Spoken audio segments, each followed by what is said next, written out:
Well, room flow rate, pump flow rate, I didn't get the dirt one. So it's room flow Yeah. rate, pump flow rate, sorry. Actually, could you do the whole list over again, because Okay, I ran yeah. out of battery. Okay, yeah. Okay. So when you're looking at the design room, you want to know the flow rate to the room. From that, you then can calculate your pump flow rate. Then you want to look at your injector flow rate, the minimum and maximum of it. So remember when we were looking at the dosatron, it's got a minimum, in this case of this one, of 0.19 liters per minute to 50 liters per minute. You don't want to go below or above that.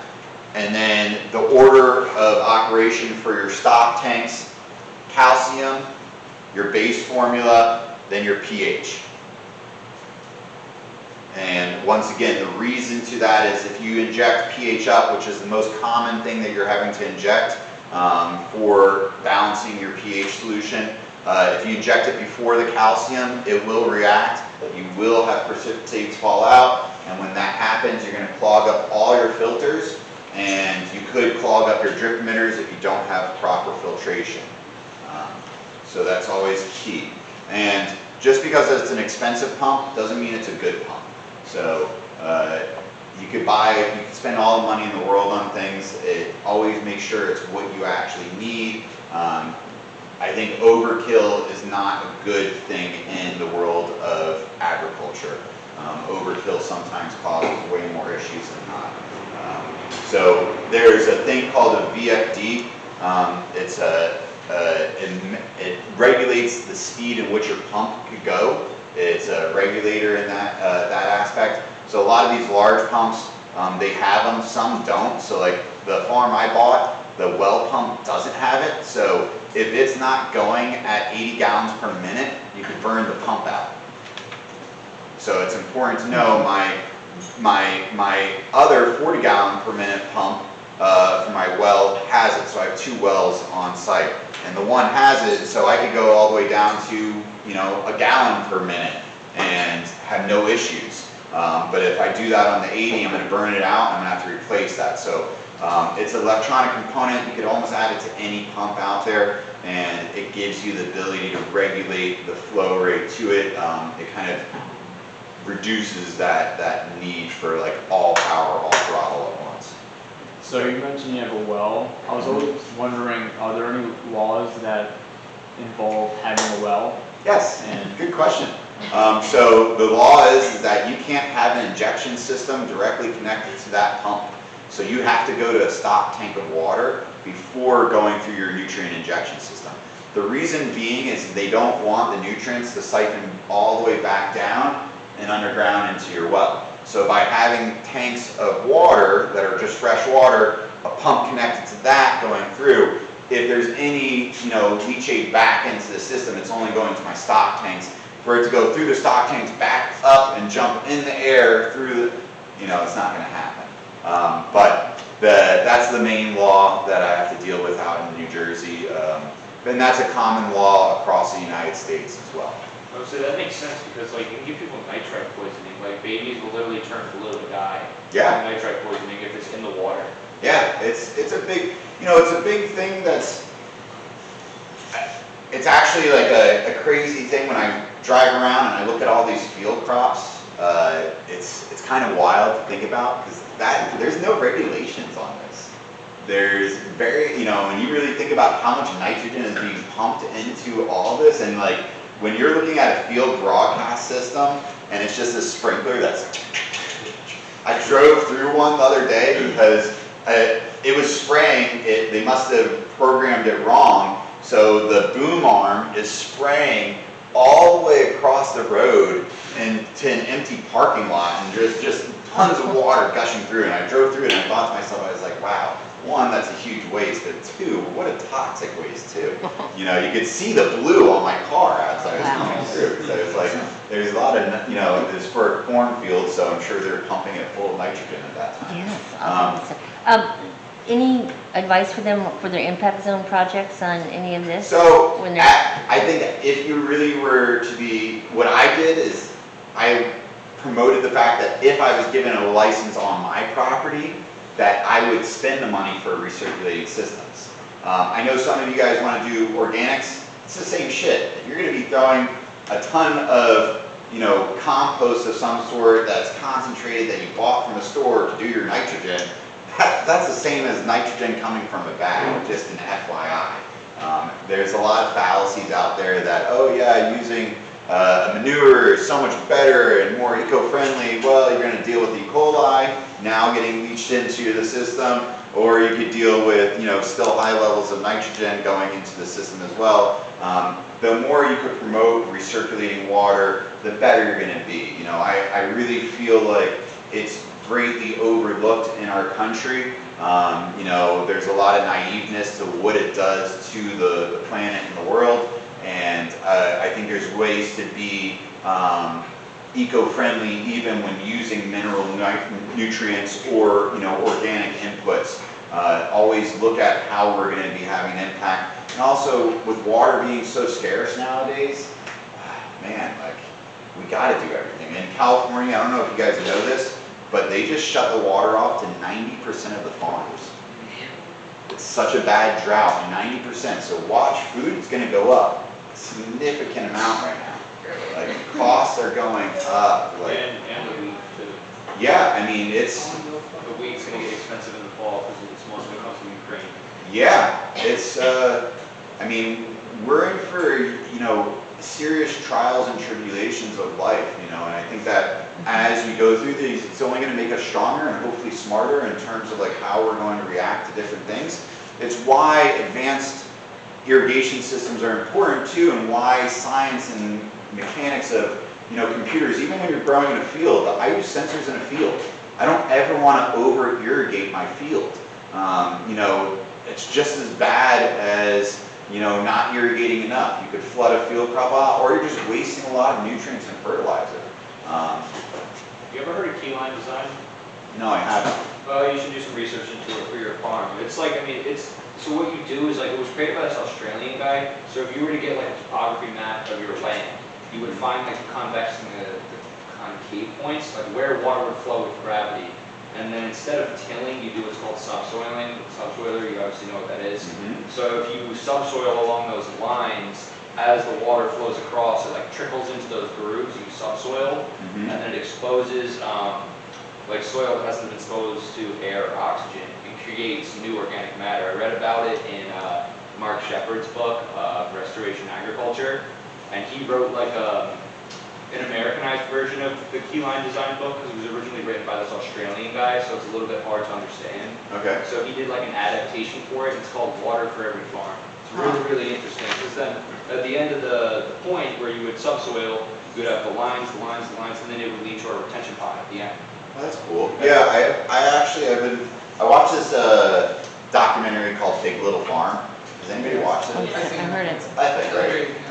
I've been really looking at, and sitting down a wormhole of researching on ways to farm that are more sustainable. I still have yet to find one real way of farming that's truthfully self-sustaining.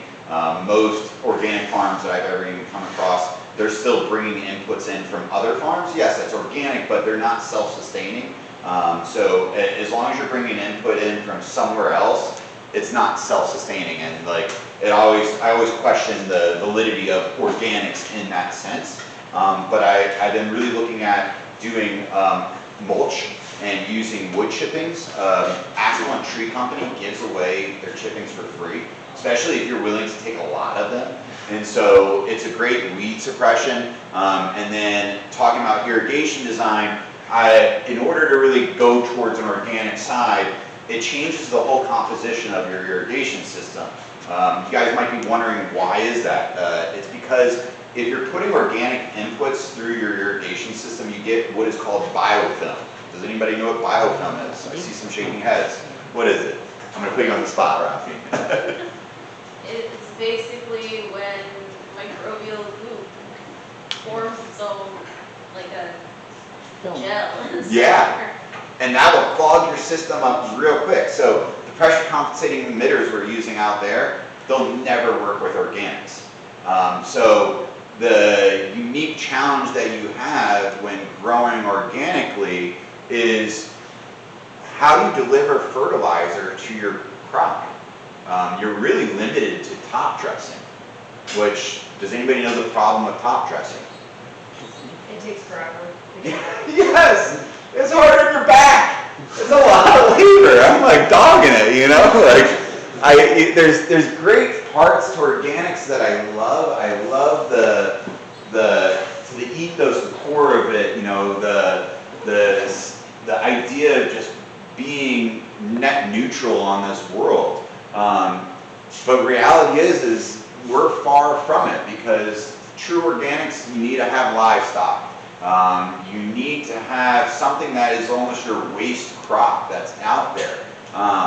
You need to be willing to take a real loss. And I'm sure maybe there's some farms out there. I've looked for them. I've never been to one that's truthfully organic. You know, like, I went to this great place, Pocono Organics, and I'm not saying anything negative about them. They're an awe-inspiring organization. But they claim to be an organic farm that's only been operating for 2 years. You need to be organic for 3 years to have the certification. That's what I said! They're like, oh, the land before that hadn't been used. And I'm like, well, come on now. Is this really organic? Or, you know, but there's a lot of this desire to be organic, but let's really break down what's the real desire. Is it to be organic, or is it for the profits that come from organics? Because a lot of people like that on their label. This is organic. You know, I see fertilizers that claim to be organic. Let's let that set into your head a little bit. A bottled fertilizer that is saying it's organic. Where in that is organic? You know, maybe the original inputs that they were, but the time that they put it into the bottle, I mean, we're far from organic now. Now we have a plastic bottle that somebody refined a product and put it into. That's not organic. Organic, in my mind, is like naturally occurring. So that's my perspective. I always want to be there. I want to have that positive impact on life. That's why I'm so adamant about not spraying pesticides. But when we're really looking at commercial agriculture and feeding the masses, you know, when we're looking at irrigation systems, things start to become very complex. And if we want to be organic and you want to do an organic farm, just understand that your irrigation system is basically just water dripping to that field, or else you're going to be changing your irrigation lines, which now, is that organic? If you're throwing away a bunch of plastic and all this other stuff, you know, mulch beds, every farmer that's organic and growing in mulch beds, that plastic that's supposed to decompose, has anybody ever seen that? So what would you suggest as a different word? Mulching. Or different description? Actually, mulching. Instead of sustainable or organic. You know, I think eco-friendly. You know, and I look at organics as this like falsified thing, because even when you look at the list of pesticides that can be sprayed on an organic farm, some of them I would never ever want to spray on my plants ever. You know, so like I think that what I try and stay true to is my ethos, my ethos, which is, you know, doing unto others as I want done to myself. And I look at that as like, all right, do I want to have pollution and impact? No. So I don't use those plastic mulch beds. Even though organic farmers are allowed to use them and they're supposed to biodegrade, I could take you out to fields that still have plastic in them from 5 years ago. They till it all in, and it's still there. You know, they haven't figured out that path. So if you're wanting to be an organic farmer, you know, wood chips are probably the most self-sustaining way of doing it, but then we have to always look at, like, where are those wood chips coming from? Why do we have them? If we're cutting down trees, is that a positive or a negative impact? You know, and maybe hemp curd can become our new wood chips. That's been used a lot. Yeah. I haven't seen it done, but that'd be a cool way of looking at it. So like, I think that as all of you guys go out into your journey, all of you people go out into your journey of life, and you want to go down an approach of organics, I think it's always a good thing, but understand how you design your systems And what the real reason you're wanting to do it for, because you know, sustainability wise and everything else, there's lots of benefits to organics, but there's also a lot of benefits to minerals and controlled environment agriculture. You know, and I always look at, I've seen some people trying to do top dress systems in a greenhouse with beds where they have like long beds going with it. It's very difficult. You know, the problem that I see with that is when you have a container that doesn't leachate out any water, you have to be very on point with how much water you're applying to it, because you could easily drown your roots. So every element that you choose as a farmer is going to have an impact on the other one. And I, you know, start looking at this all the way back to the irrigation system, to take it back to today's statement, and you know, why Priva has invested so much money into recirculating, why Grodan is such a, you know, used substrate, is because in the idea of sustainability, I know that there's the counter conversation that, oh, well, rock wool can't ever be recycled, but there are cool ways that people are recycling rock wool right now. So when we were talking about water and runoff, and you know, the last class I was in, we were talking about the shore, how it floods. A lot of people are taking the rock wool and filling those sacks that you use for water breaks. They make it onto the hillsides now, because those all have to be filled anyways, and they fill them with so many different things, but rock wool actually works really well for those scenarios. It is made from basalt, so basalt is lava rock, it's mined, but I look at the positive impact it's had on our world, that we all need to eat, and the reality is there's not enough organic quote-unquote farms out there to sustain everything that's on our grocery stores, or every pre-made meal